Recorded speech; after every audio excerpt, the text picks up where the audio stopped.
in any system, and we could start with talking about conventional tilled soils. Anytime we till soils, we fluff them up, we introduce lots of oxygen, bacterial community revs up and burns up organic matter. And the long-term effect of any tillage system is to continue to destroy organic matter. There's never a stopping point till you get to zero.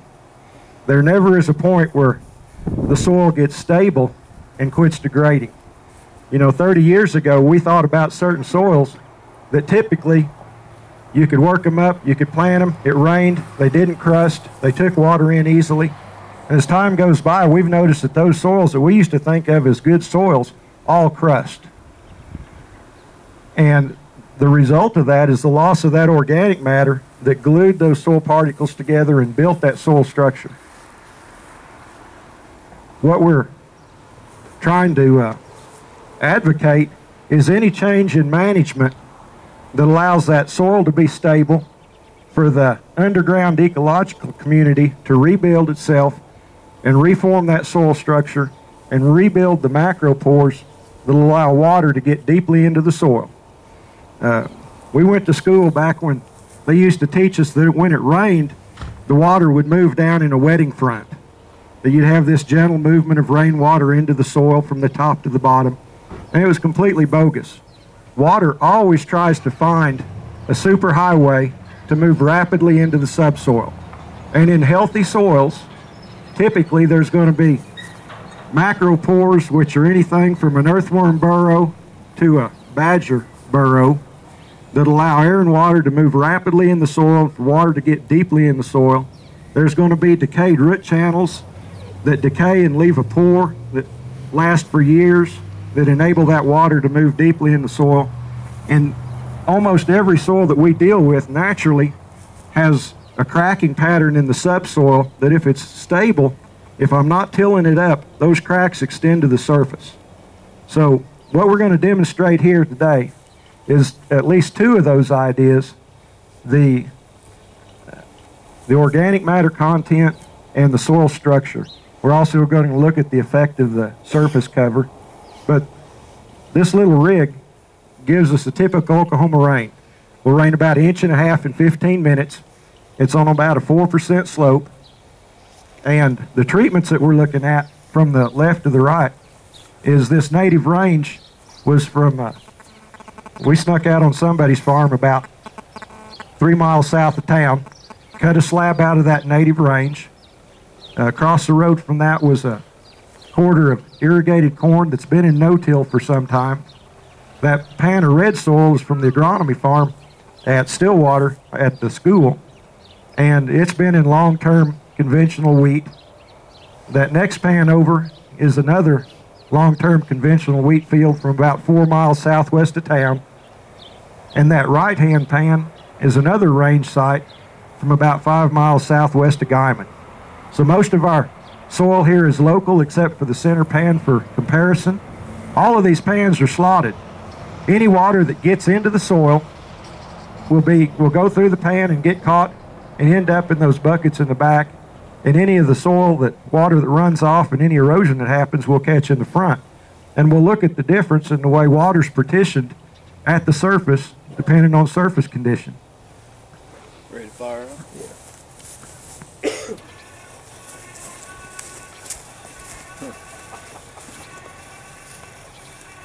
Now sometimes they move to go water. Yeah. Yeah, you did say typical. Yeah.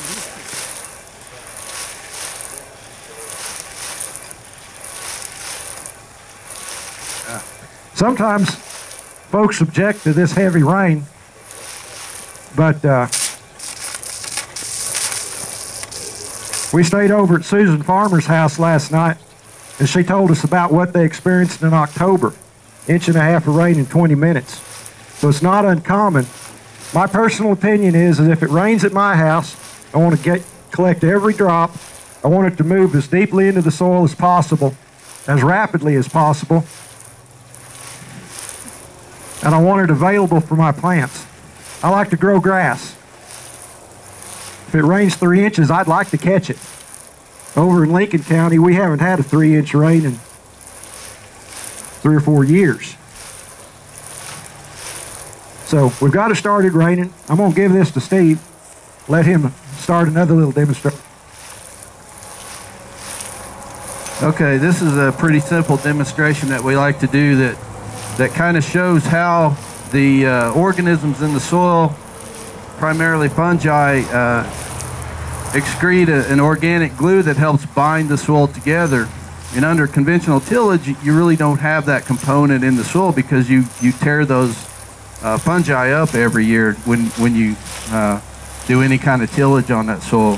So it's a pretty easy demonstration to show how the soil binds together in the water. There's organic glues holding it. So we have some conventional till that's from that second pan from this end, and then a piece of rangeland that would still have that fungi in the biological community and how well it holds together. So we just dropped these clods in the water, and then we'll watch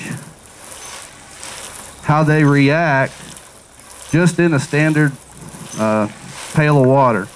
And as we go along here, you'll see that this clod from the conventional till will continue to crumble throughout pretty much the entire demonstration that we have here. And then over here on the rangeland site, you can see that we had a few crumbs fall off when I first dumped it in there, but that soil is bound together fairly well, glued together, got good soil structure, and so it's not really going to fall apart as we go along here. And this, you can see this clod over here, the conventional till continues to fall apart, and that makes it real susceptible to heavy rainfall and crusting. When we get a rain like we got going on over here, that soil breaks apart real easily from the impact of the raindrops, and so it crusts over fairly well, or fairly quickly. It'll take water in for just a few minutes, and then it'll crust over, and you pretty much get 100% runoff after that soil is crusted. So that's kind of the process that's going on over there in those pans. On those conventionally tilled fields, the soil is breaking apart, forming a crust on the surface, and we're not going to get that infiltration that we think. The conventional wisdom has been for many years that, you know, I've got my field all worked up and ready to take a rain, but really that's not the case. We get one of those hard driving rains, and for about 5 minutes or so, that soil will take in a little bit of water, then she'll crust over, and your infiltration is pretty much over. And you can see that going on in the pans there. We'll let it run for just a couple more minutes, and then we'll turn the water off and take a look at what we've got going on there in the different treatments that we have.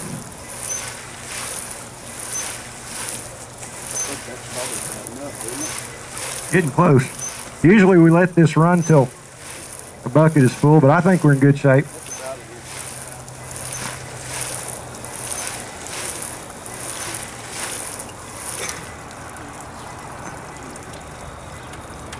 Well, we've tried this with different rainfall intensities and different slopes, and the results pretty much stay the same.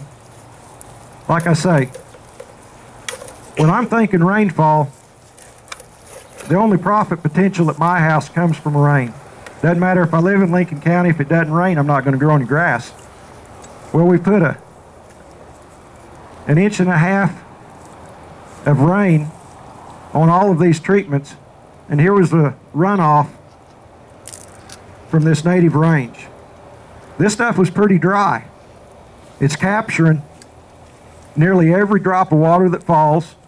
We cut these slabs up, we pack them back in these pans, we do everything we can to keep the water from running through them, and get a tremendous amount of water soaking in, and quite a little bit moving out of that surface into the subsoil. Like I say, no rain is no potential profit at all, and any rain that I can get below that surface that's protected from sun, wind, and heat is water that the plants can use. One of the earliest studies about no-till involved no-till cotton at Lubbock on dry land, and they got higher yields at Lubbock with no-till cotton on dry land because they discovered that as the years went by, they were rebuilding that system of macropores and those cracks that came to the surface, and they were getting more water deep in the subsoil, and that was what was producing that cotton crop. It wasn't the water that wetted up the surface and then dried back out every time we got a little rain. Another thing that's going on here is that organic matter holds 10 times its weight in water.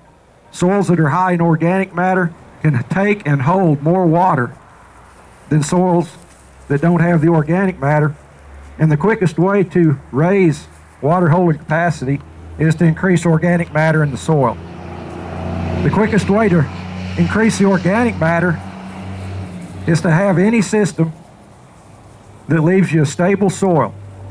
The funguses in the soil that create this little glue, it's a protein called glomalin, thrive in a stable system, rangeland, pasture, no-till. But in a tillage system, every time we till, we destroy that community. That fungal community actually, one person would say infects, another would say colonizes the plants and reaches out into the soil, pulls in water, phosphorus, zinc that the plants can't get. And if you happen to have a legume in that plant system, that fungus will actually harvest nitrogen from that legume and give it to a grass. Well, this is a no-till circle out south of town. We don't have any history on this. We don't know what the rotation is. We don't know how long it's been in no-till. But look at what happened to that rain. Most of the water, and I'll tell you what we saw when we started to cut this slab out, was that this soil has started to heal. We started to rebuild the structure, but the first thing that's happened is that the cracks from the subsoil come to the surface, and the surface, what looks like great big clods, they look like clods, but they're beds, and they're shot full of earthworm casts, earthworm burrows, old worm casts.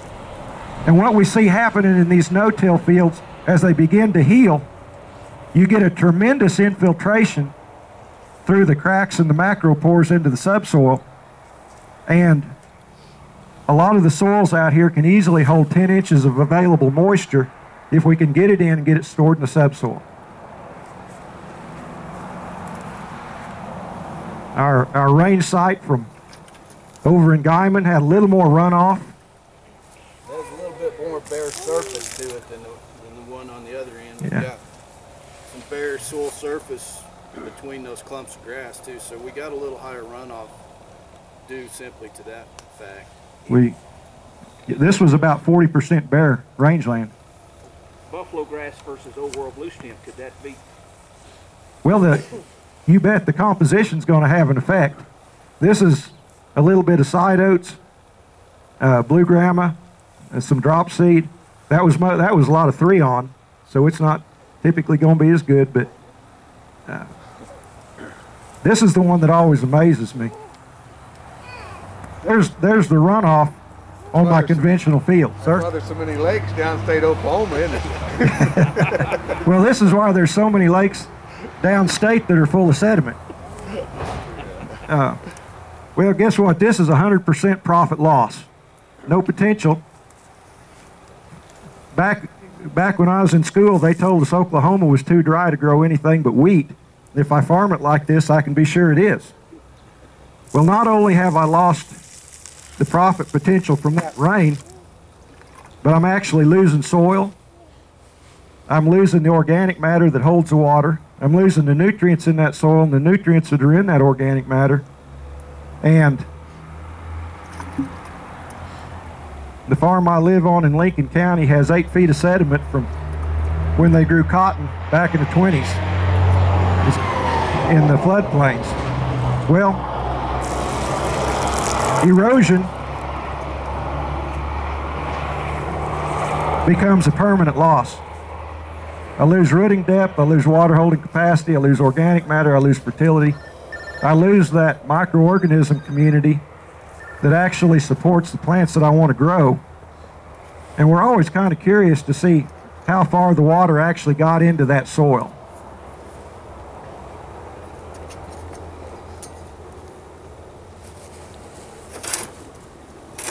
So we're going to flip it like a pineapple upside down cake.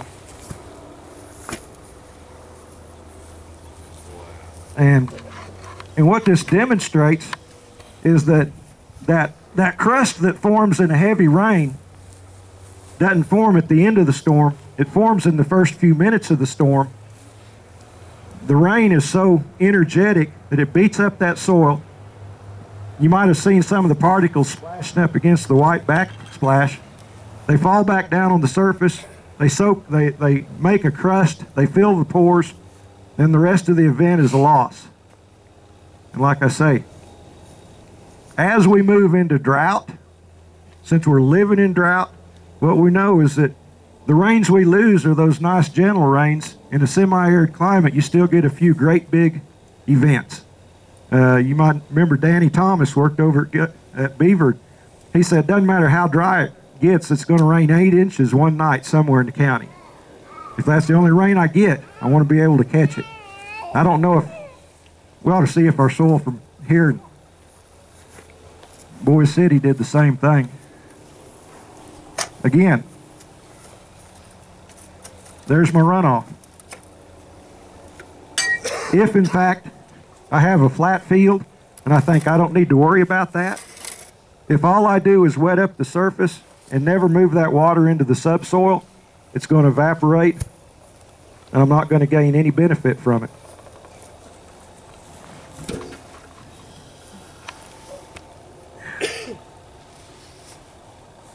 So there was about 1.5 inches of infiltration, and about half of the event was lost.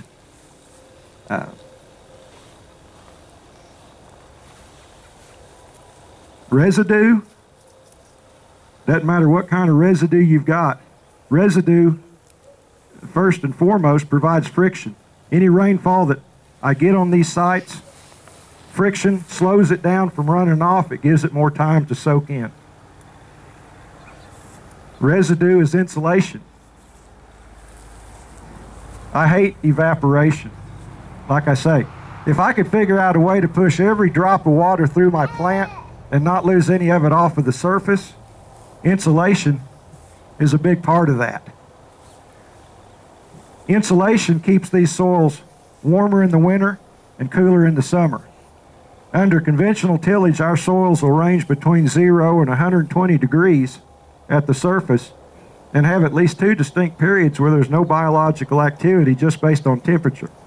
But if I can narrow that range down to where these soils never freeze and insulate them so that they stay between 70 and 80 degrees in the summer, I drastically reduce the evaporation and drastically increase the amount of water that I've got available to grow a crop, to grow a cover, to grow something that's beneficial to me rather than just losing it off the surface. A producer the other day that I visited with said that the residue in his no-till wheat gives him a 2-week longer planting window for wheat in the fall because his soil stays warmer. He can get a good germination, good stands later in the year because he's got warm soil. There's producers even as far north as Bismarck that say their soils no longer freeze because of the insulation. Keeps them warmer in the winter, cooler in the summer, keeps biological activity year-round. And one of the effects of that biological activity is the recycling of nutrients in that underground ecosystem feeding the plants that we want to grow. So, we mentioned the stable soil enables that system to reform underground and work to build soil structure. That fungus builds this protein as a protective coating. And as the protein itself tends to be resistant, it stays in the environment, it ends up gluing the soil particles together, it builds the aggregates, it builds the structure. Since it's protein, it's actually part nitrogen. We're storing organic nitrogen in the soil with that protein. And that stable soil lets that fungus grow. Having residue on top protects that soil from extremes of climate, and we all live in a pretty extreme climate. No doubt about that. If in fact we've got a diverse plant community, if in some way I'm trying to mimic a natural plant community and come up with a cropping system that includes grasses, forbs, and legumes in some combination, then I'm going to feed that underground system and it's going to feed my plants back. Jill Clapperton actually writes a few prescriptions for people where we plant corn. In the rows we plant lentils and turnips, or lentils in a radish, and the underground funguses harvest that nitrogen off of that legume, give it to the corn. The radishes pump sugar in the soil, feed that fungal system, and I like the idea of hiring a legume to make me nitrogen rather than going to the co-op and buy it. It's cheaper. And if I'm storing nutrients in organic matter, they're safe from the wind, they're safe from water erosion, they're safe from leaching. But that organic matter that we're building and turning over and recycling is like a checking account. We're always building some, we're always mineralizing some, and so it's safe in the environment, safe for us to have as the years go by.